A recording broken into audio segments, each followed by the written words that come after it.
ఓం శ్రీకృష్ణ పరమాత్మనే నమః. అథ ద్వితీయోऽధ్యాయः సాంఖ్యయోగः. సంజయ ఉవాచ తం తథా కృపయావిష్టం అశ్రుపూర్ణాకులేక్షణం విషీదంతమిదం వాక్యం ఉవాచ మధుసూదనః. శ్రీభగవాన్ ఉవాచ కుతస్త్వకస్మలమిదం విషమే సముపస్థితం అనార్యజుష్టమస్వర్గ్యం అకీర్తికరమర్జున. క్లైబ్యం మాస్మగమపార్థ నైతత్త్వయ్యుపపద్యతే క్షుద్రం హృదయ దౌర్బల్యం త్యక్తోత్తిష్ఠ పరంతప. అర్జున ఉవాచ కథం భీష్మమహం సంఖ్యే ద్రోణం చ మధుసూదన ఇషుభిః ప్రతియోత్స్యామి పూజార్హా వరిసూదన.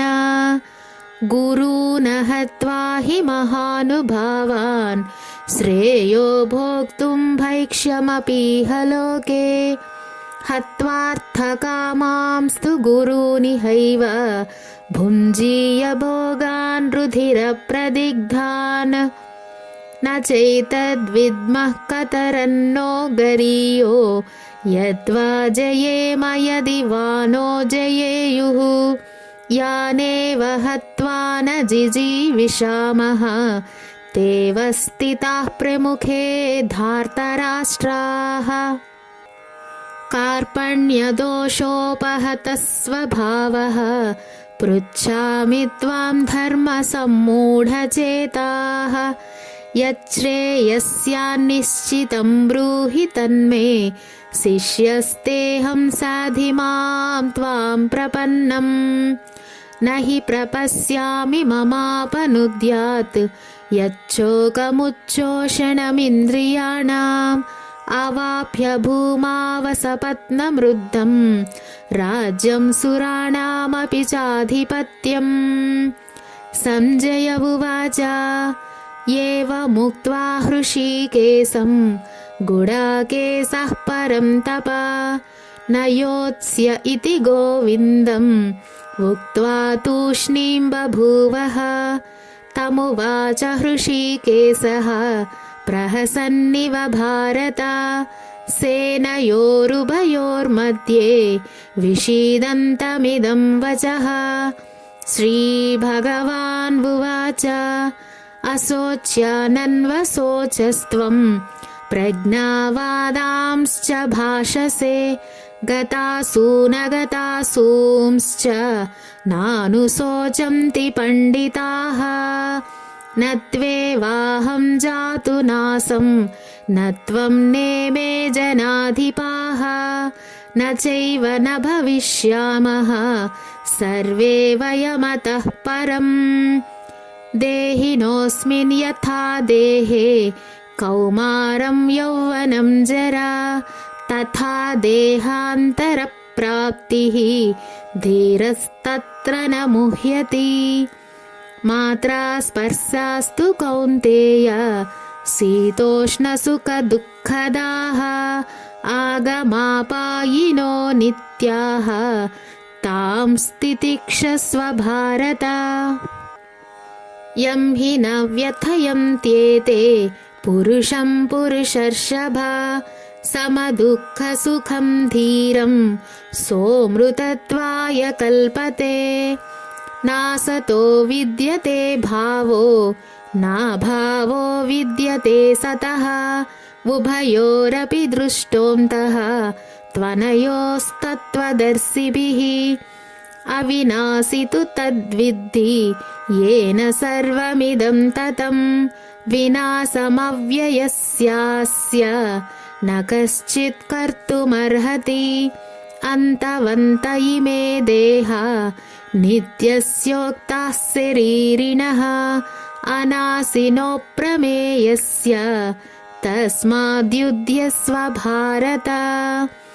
య ఏనం వేత్తి హంతారం यश्चैनं मन्यते हतम् उभौ तौ न विजानीतो नायं हन्ति न हन्यते न जायते म्रियते वा कदाचित् नायं भूत्वा भविता वा न भूयः अजो नित्यः शाश्वतोऽयं पुराणो न हन्यते हन्यमाने शरीरे वेदा विनाशिनं नित्यं ययेनमजमव्ययं कथं स पुरुषः पार्थ कं घातयति हन्ति कम् वासांसि जीर्णानि यथा विहाय नवानि गृह्णाति नरोपराणि तथा शरीराणि विहाय जीर्णानि अन्यानि संयाति नवानि देहि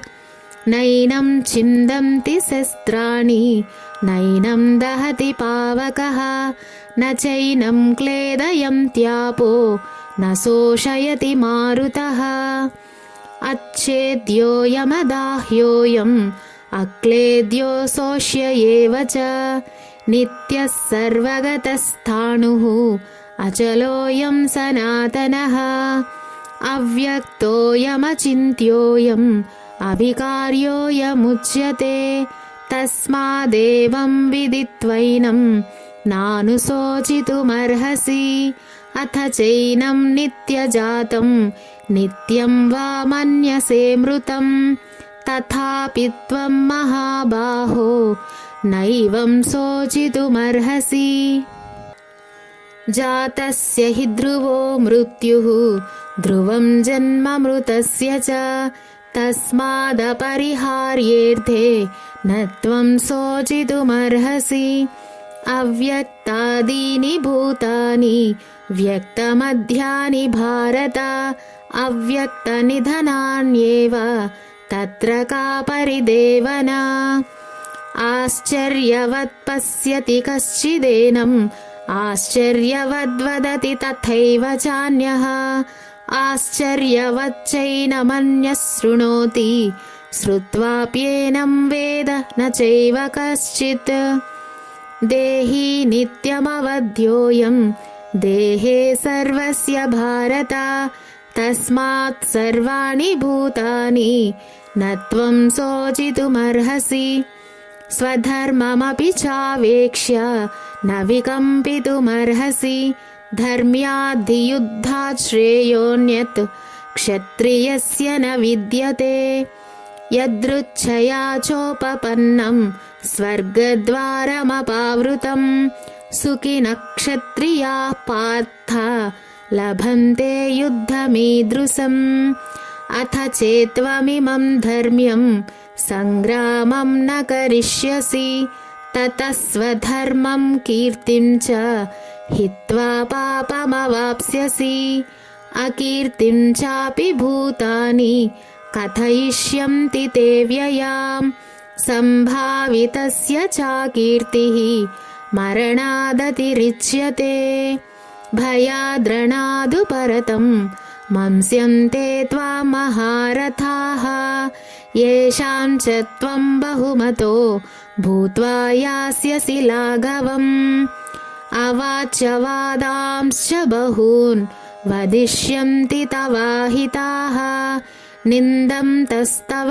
सामर्थ्यं ततो दुःखतरं नु किम् हतो वा प्राप्स्यसि स्वर्गं जित्वा वा भोक्ष्यसे महीम् तस्मादुत्तिष्ठ कौन्तेय युद्धाय कृतनिश्चयः सुखदुःखे समे कृत्वा लाभालाभौ जयाजयौ ततो युद्धाय युज्यस्व नैवं पापमवाप्स्यसि येषा ते विहिता साङ्ख्ये बुद्धिर्योगे त्विमां शृणु बुद्ध्या युक्तो यया पार्थ कर्मबन्धं प्रहास्यसि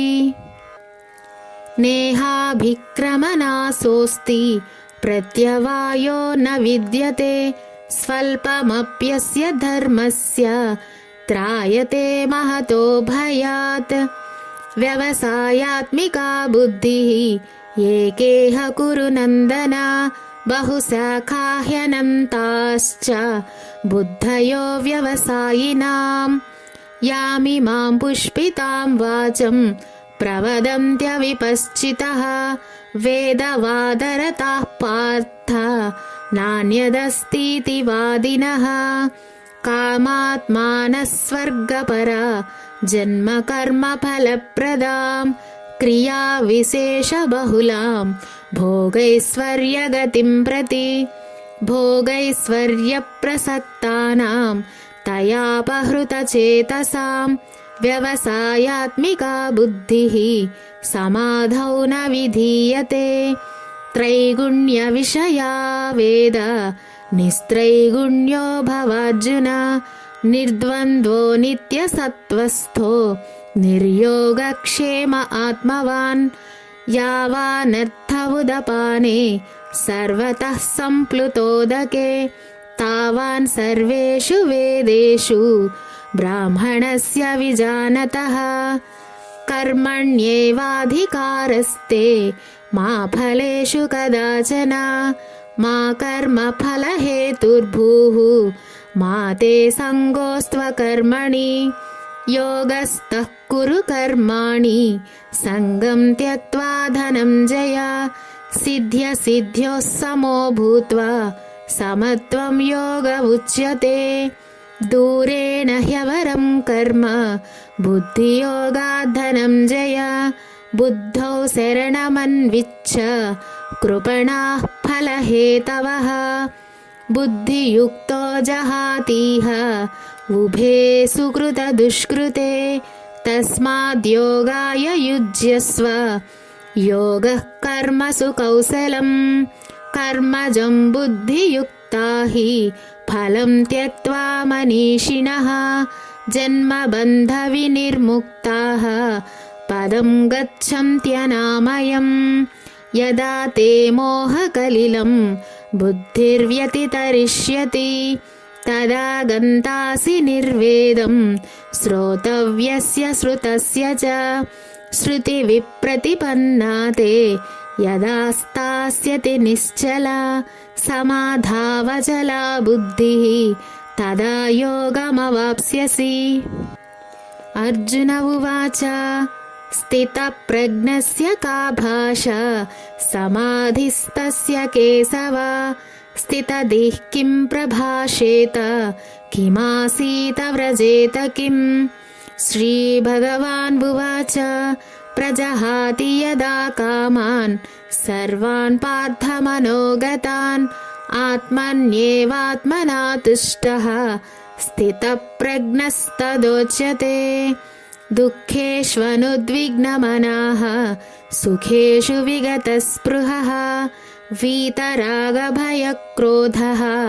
स्थितधीर्मुनिरुच्यते यः सर्वत्रानभिस्नेहः तत्तत्प्राप्य शुभाशुभम् नाभिनन्दति न द्वेष्टि तस्य प्रज्ञा प्रतिष्ठिता यदा संहरते चायं कूर्मोऽङ्गानीव सर्वशः इन्द्रियाणीन्द्रियार्थेभ्यः तस्य प्रज्ञा प्रतिष्ठिता विषया विनिवर्तन्ते निराहारस्य देहिनः रसवर्जं रसोऽप्यस्य परं दृष्ट्वा निवर्तते यततो ह्यपि कौन्तेय पुरुषस्य विपश्चितः इन्द्रियाणि प्रमाथीनि हरन्ति प्रसभं मनः तानि सर्वाणि संयम्य युक्त आसीत मत्परः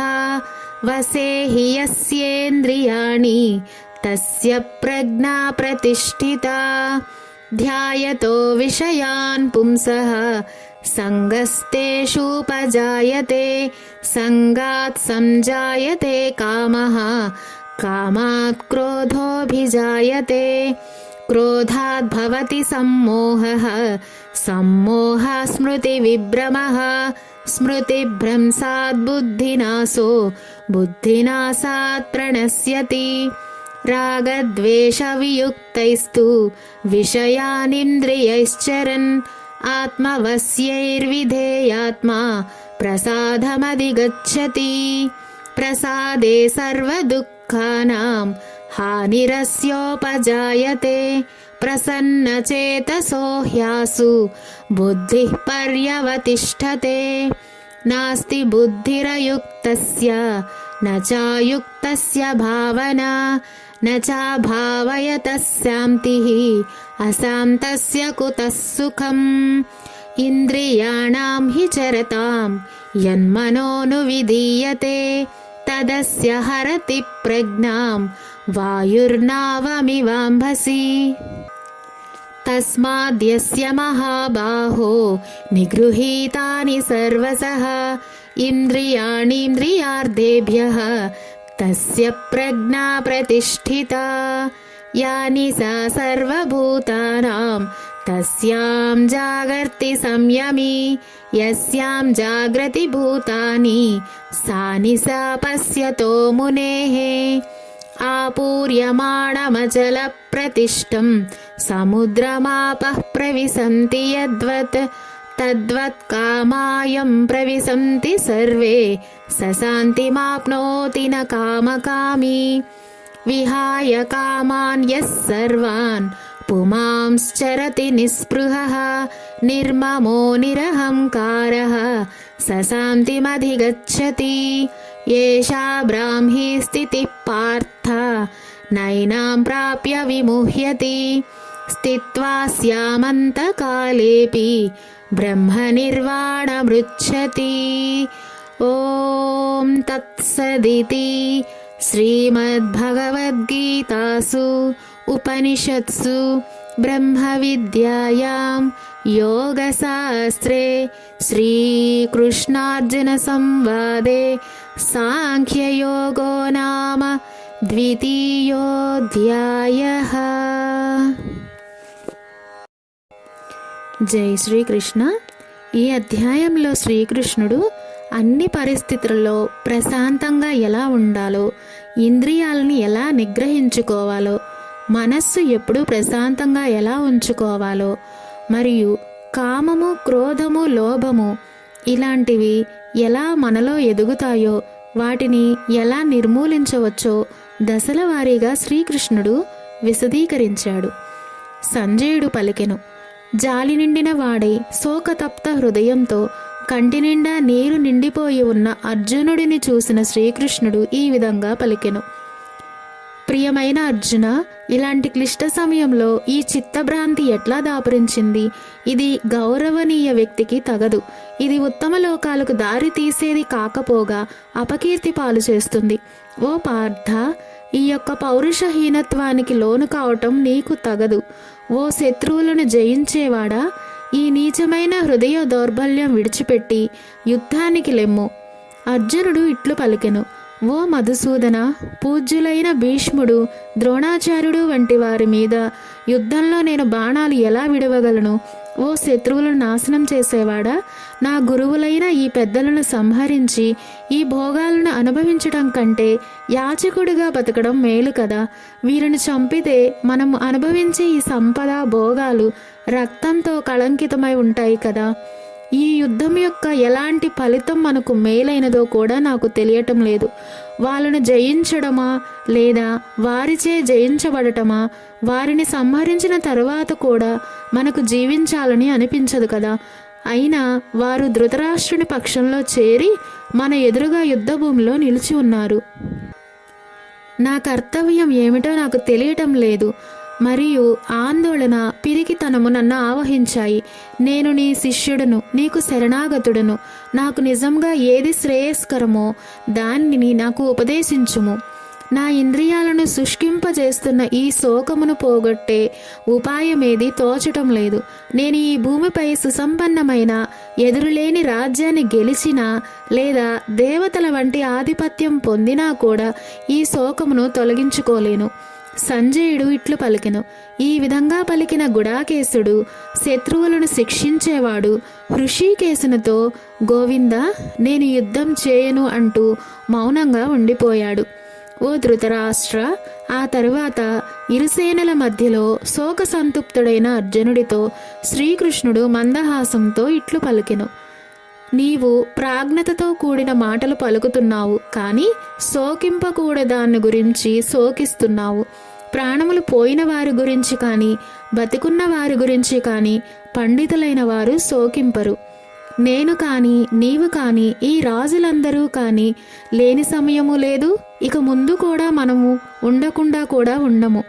ఏ విధంగానైతే దేహంలో ఉన్న జీవాత్మ వరుసగా బాల్యము, యవ్వనము, ముసలితనముల గుండా సాగిపోతుందో అదే విధంగా మరణ సమయంలో జీవాత్మ మరి ఒక దేహంలోనికి ప్రవేశిస్తుంది. వివేకవంతులు ఈ విషయానికి భ్రమకు లోను కారు. ఓ కుంతీపుత్ర, ఇంద్రియ విషయములతో సంయోగం వలన ఇంద్రియాలకు క్షణభంగురమైన అనిత్యమైన సుఖదుఖాలు కలిగినట్లు అనిపిస్తుంది. ఇవి అనిత్యములు మరియు ఇవి వేసవి చలికాలంలాగా వచ్చిపోతూ ఉంటాయి. కలత చెందకుండా వీటిని ఓర్చుకోవటం నేర్చుకోవాలి. సుఖదుఖాలచే ప్రభావితం కాకుండా రెండింటిలోనూ చెలించకుండా నిశ్చలంగా ఉన్న వ్యక్తి మోక్షానికి అర్హుడవుతాడు. అశాశ్వతమైన దానికి స్థిరత్వం లేదు మరియు శాశ్వతమైన దానికి అంతము లేదు. ఈ రెండిటి స్వభావాన్ని యథార్థంగా అధ్యయనం చేసిన తత్వజ్ఞానులు ఈ విషయాన్ని నిర్ధారించి ఉన్నారు. శరీరమంతయు వ్యాపించి ఉన్నా అది నాశనం చేయబడలేనిది అని తెలుసుకొనుము. ఎవ్వరూ కూడా అనస్వరమైన ఆత్మను నాశనం చేయలేరు. ఈ భౌతిక శరీరం మాత్రమే నశించేది. అందున్న జీవాత్మ నాశరహితమైనది, కొలవ శక్యం కానిది మరియు నిత్య శాశ్వతమైనది. కావున అర్జున, యుద్ధం చేయుము. ఆత్మ ఇతరులను చంపును అని భావించేవాడు, ఆత్మ ఇతరులచే చంపబడును అని భావించేవాడు ఇద్దరూ అజ్ఞానులే. నిజానికి ఆత్మ ఎవ్వరిని చంపదు, ఎవ్వరి చేతను చంపబడదు. ఆత్మకి పుట్టుక లేదు, చావు కూడా లేదు. ఒకప్పుడు ఉండి ఇక ముందు ఎప్పుడైనా అంతమైపోదు. ఆత్మ జన్మలేనిది, నిత్యమైనది, శాశ్వతమైనది మరియు వయోరహితమైనది. శరీరం నశించిపోయినప్పుడు అది మాత్రం నశించదు. ఓ పార్థ, ఆత్మ అనేది నాశనం చేయబడలేదు, నిత్యమైనది, పుట్టుక లేనిది, ఎన్నటికీ మార్పు చెందనిది అని తెలిసిన వ్యక్తికి ఎవరినైనా ఎట్లా చంపును? ఎవరినైనా చంపడానికి కారణం ఎలా అవ్వగలడు? ఎలాగైతే మానవుడు జీర్ణమోపైన పాత బట్టలను త్యజించి కొత్త బట్టలను ధరిస్తాడో అదే విధంగా మరణ సమయంలో జీవాత్మ పాత శరీరాన్ని వీడి కొత్త శరీరాన్ని స్వీకరించును. ఈ ఆత్మను ఆయుధాలు ఛేదింపలేవు, అగ్ని కాల్చలేదు, నీరు తడపలేదు, గాలి ఎండిపోవునట్లు కూడా చేయలేదు. ఆత్మ విచ్ఛిన్నం చేయలేనిది మరియు దహింపశక్యం కానిది. దానిని తడపటానికి మరియు ఎండించడానికి కూడా సాధ్యం కాదు. అది నిత్యము, అంతటా ఉండేది, మార్పు లేనిది, పరివర్తన లేనిది మరియు సనాతనమైనది. ఆత్మ అనేది అవ్యక్తమైనది, అంటే కనిపించనిది, ఊహాతీతమైనది మరియు మార్పు లేనిది.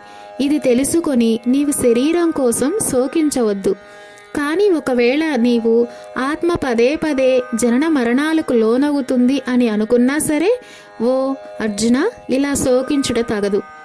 పుట్టిన వారికి మరణం తప్పదు మరియు మరణించిన వారికి మరలా పుట్టుక తప్పదు. కాబట్టి ఈ అనివార్యమైన దానికోసం నీవు శోకించవద్దు. సృష్టించబడిన ప్రాణులన్నీ పుట్టకముందు అవ్యక్తములు, జీవితకాలంలో వ్యక్తములు, మరలా మరణించిన పిదప అవ్యక్తములు. కావున శోకించుట ఎందుకు? కొందరు ఈ ఆత్మని ఆశ్చర్యమైనదిగా చూస్తారు, కొందరు ఆశ్చర్యమైనదిగా వర్ణిస్తారు, ఇంకొందరు ఆత్మ ఆశ్చర్యమైనది అని కూడా అంటారు. మరికొందరు విన్న తర్వాత కూడా దీని గురించి ఏమాత్రం అర్థం చేసుకోలేరు. ఓ అర్జున, దేహమునందు ఉండడి ఆత్మ చావులేనిది. కాబట్టి ఏ ప్రాణి గురించి కూడా నీవు శోకించుట తగదు. అంతేకాక నీ యొక్క క్షత్రియ స్వధర్మమును అనుసరించి నీవు చెలింపరాదు. నిజానికి ఒక క్షత్రియుడికి ధర్మ పరిరక్షణకు యుద్ధం చేయటం అనే దానికన్నా మించిన కర్తవ్యం మరొకటి లేదు. ఓ పార్థ, ధర్మాన్ని పరిరక్షించే ఇలాంటి అవకాశాలు కోరుకోకుండానే దొరికిన క్షత్రియులు అదృష్టవంతులు. ఇవి వారికి స్వర్గానికి తెరిచి ఉన్న ద్వారం వంటిది. కానీ ఒకవేళ నీవు స్వధర్మాన్ని, కీర్తిని విడిచి ఈ ధర్మయుద్ధాన్ని చేయడానికి నిరాకరిస్తే తప్పకుండా పాపాన్ని చేసిన వాడవవుతావు. జనులు నిన్ను పిరికివాడు, పారిపోయిన సైనికుడు అని అంటారు. గౌరవప్రదమైన వ్యక్తికి అపకీర్తి అనేది మరణం కన్నా ఘోరమైనది. ఏ మహారథుల దృష్టిలో నీవు గొప్పవాడివో వారు నీవు యుద్ధభూమి నుండి భయంతో పారిపోయావు అనుకుంటారు. అలా వారికి నీ మీద ఉన్న గౌరవం పోగొట్టుకుంటావు. నీ శత్రువులు నిన్ను అపకీర్తి పాలు చేసి క్రూరమైన మాటలతో అవమానిస్తారు. దీనితో నీ గొప్పదనం చులకనైపోతుంది. అయ్యో, ఇంతకంటే ఎక్కువ బాధాకరమైనది ఏమైనా ఉందా? యుద్ధం చేస్తే నీవు యుద్ధరంగంలో వీరమరణం పొంది స్వర్గానికి పోతావు, లేదా విజయుడవై ఈ భూమండలంపై రాజ్యమును అనుభవిస్తావు. కావున ఓ కుంతీపుత్రుడా, యుద్ధానికి సిద్ధము కమ్ము. సుఖదుఖాలని, లాభ నష్టాలని మరియు జయాపజయాలని సమానంగా తీసుకుంటూ కర్తవ్య నిర్వహణగా యుద్ధం చేయుము. నీ బాధ్యతలని ఈ విధంగా నిర్వర్తించడం వలన నీకు ఎన్నటికీ పాపం అంటదు. ఇప్పటి వరకు నేను నీకు సాంఖ్యయోగము అంటే ఆత్మతత్వం గురించి విశ్లేషణాత్మక జ్ఞానమును వివరించాను. ఇప్పుడు వినుము. ఓ పార్థ, నేను బుద్ధి యోగాన్ని విశదీకరిస్తాను. ఇలాంటి అవగాహనతో పనిచేసినప్పుడు నీవు కర్మబంధం నుండి విముక్తి పొందెదవు. ఈ దృక్పథంతో పనిచేసినప్పుడు ఎలాంటి నష్టము కానీ వ్యతిరేక ఫలితాలు కానీ కలుగవు. కొద్దిగా సాధన చేసినా అది మనలని పెద్ద ప్రమాదం నుండి కాపాడును. ఓ అర్జున, ఈ దారిలో ఉన్న వారి బుద్ధి దృఢంగా, స్థిరంగా ఉంటుంది మరియు వారి లక్ష్యము ఒక్కటే. కానీ దృఢ సంకల్పం లేని వారి బుద్ధి పరిపరి విధాలుగా ఉంటుంది. పరిమితమైన అవగాహన కలవారు స్వర్గలోక ప్రాప్తి కోసం డాంబికమైన కర్మకాండలను ప్రతిపాదించే వేదాల్లో చెప్పబడిన సమ్మోహపరిచే మాటలకు ఆకర్షితులవుతారు మరియు అందులో ఇంకా ఏమో ఉన్నత స్థాయి ఉపదేశం లేదనుకుంటారు. తమకు ఇంద్రియ సుఖాలను ప్రాప్తింపజేసే వేదాల్లోని ఆయా భాగాలని ప్రశంసిస్తారు మరియు ఉన్నత జన్మ, ఐశ్వర్యం, ఇంద్రియ భోగాలు మరియు స్వర్గలోక ప్రాప్తి కోసం ఆడంబరమైన కర్మకాండలు చేస్తూ ఉంటారు. ప్రాపంచిక భోగాలు, సుఖాల పట్ల మనస్సు మిక్కిలి మమకార ఆసక్తితో ఉండి మరియు వారి బుద్ధులు ఇటువంటి వాటిచే చిత్తభ్రాంతికి లోనయ్యి వారు భగవత్ప్రాప్తి పథంలో సాఫల్యానికి కావలసిన దృఢ సంకల్పాన్ని కలిగి ఉండలేరు. ఓ అర్జున, వేదములు భౌతిక ప్రకృతి యొక్క త్రిగుణాత్మకమైన విషయ సంబంధమై వివరించును. నీవు ఈ త్రిగుణాలకు అతీతంగా శుద్ధ ఆధ్యాత్మిక చైతన్య స్థితిలో ఉండుము. ద్వంద్వముల నుండి విడివడి నిత్యము పరమ సత్యంలో స్థితమై ఉండి మరియు భౌతిక లాభాల, భద్రతల గురించి పట్టించుకోకుండా ఆత్మభావన యందే స్థితుడవై ఉండుము. ఒక చిన్న నీటి బావితో తీరే అన్ని ప్రయోజనాలు సహజంగానే ఒక పెద్ద నీటి కొలనుతో తీరుతాయి. అదే ప్రకారంగా పరమ సత్యాన్ని ఎరిగి భగవత్ప్రాప్తి పొందిన వ్యక్తి అన్ని వేదముల లక్ష్యాన్ని నెరవేర్చినట్లే. శాస్త్రవిహిత కర్తవ్య కర్మను ఆచరించుటయందే నీకు అధికారం కలదు, కానీ ఆ కర్మఫలముల పైన నీకు హక్కు లేదు. నీవే కర్మఫలములకు హేతువు అని ఎప్పుడూ అనుకోకు మరియు చేయవలసిన కర్మలు మానటంలో ఆసక్తి ఉండరాదు. జయాపజయముల పట్ల మమకారాసక్తి విడిచిపెట్టి ఓ అర్జున, నీ కర్తవ్య నిర్వహణలో స్థిరముగా ఉండుము. ఇటువంటి సమత్వ బుద్ధి యోగము అని చెప్పబడును. దివ్యమైన ఆధ్యాత్మిక జ్ఞానమును ఆశ్రయించుము. ఓ అర్జున, ఫలాపేక్షతో చేసే పనులను త్యజించుము. బుద్ధిని ఆధ్యాత్మిక దివ్య జ్ఞానంలో స్థిరంగా ఉంచి చేసే పనుల కన్నా అవి నిమ్న స్థాయికి చెందినవి. తమ కర్మఫలములను తామే భోగించ కోరేవారు లోభులు, పిసినారులు. వివేకంతో ఈ ఫలాసక్తిరహిత కర్మశాస్త్రమును ఆచరణలో పెట్టినవాడు ఈ జన్మలోనే పుణ్యపాపములు రెండింటినీ త్యజించును. కాబట్టి నైపుణ్యంతో పనిచేయడం అనే యోగాభ్యాసము చేయుము. జ్ఞానులు సమత్వ బుద్ధి కలిగి ఉండి జనన మరణ చక్రంలో బంధించే కర్మ ఫలములపై మమకార ఆసక్తులను త్యజించి ఉంటారు. ఇలాంటి దృక్పథంతో పనిచేయడం వల్ల సమస్త దుఃఖాలకు అతీతమైన స్థితిని పొందెదరు. మోహమనే ఊబి నుండి నీ బుద్ధి బయటపడినప్పుడే నీవు ఇప్పటి వరకు విన్నదాని గురించి ఇక వినబోయే దాని గురించి వైరాగ్యం కలుగుతుంది. కామ్య కర్మ కాండలను చెప్పే వేద విభాగాల వైపు ఆకర్షితం కాకుండా నీ బుద్ధి ఎప్పుడైతే భగవంతుని యందే నిశ్చలంగా ఉంటుందో అప్పుడు సంపూర్ణమైన యోగ స్థితిని పొందెదవు. అర్జునుడు పలికెను, ఓ కేశవ, భగవద్ధ్యాస యందే స్థిరముగా ఉన్న వారి లక్షణాలు ఏమిటి? జ్ఞానోదయమైన వ్యక్తి ఎలా మాట్లాడును, ఎలా కూర్చును, ఎలా నడుచును?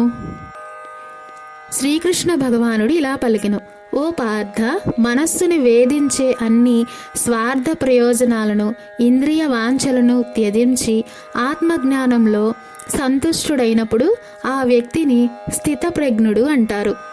దుఃఖముల నడుమ కలత చెందని వ్యక్తి, సుఖముల కోసం ప్రాకులాడని వ్యక్తి, మమకారము, భయము, క్రోధము విడిచిన వ్యక్తిని స్థితప్రజ్ఞుడైన ముని అని అంటారు. ఎవరైతే అన్ని పరిస్థితులలో మమకార ఆసక్తి లేకుండా ఉంటాడో, సౌభాగ్యానికి హర్షమునందకుండా మరియు కష్టాలకు కృంగిపోకుండా ఉంటాడో అతడు పరిపూర్ణ జ్ఞానంతో ఉన్న ముని.